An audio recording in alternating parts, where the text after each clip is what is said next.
इयत्ता पाचवीची 5वी कविता आहे डराव डराव.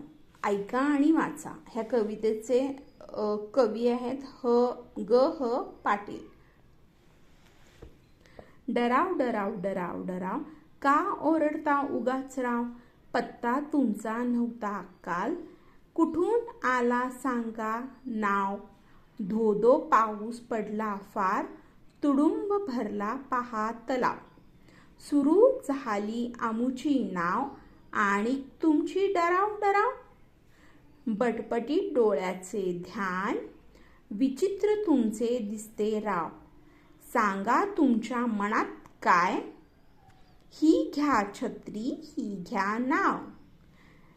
जा गाठा जा आपुला गाव, आणि थांबवा डराव डराव.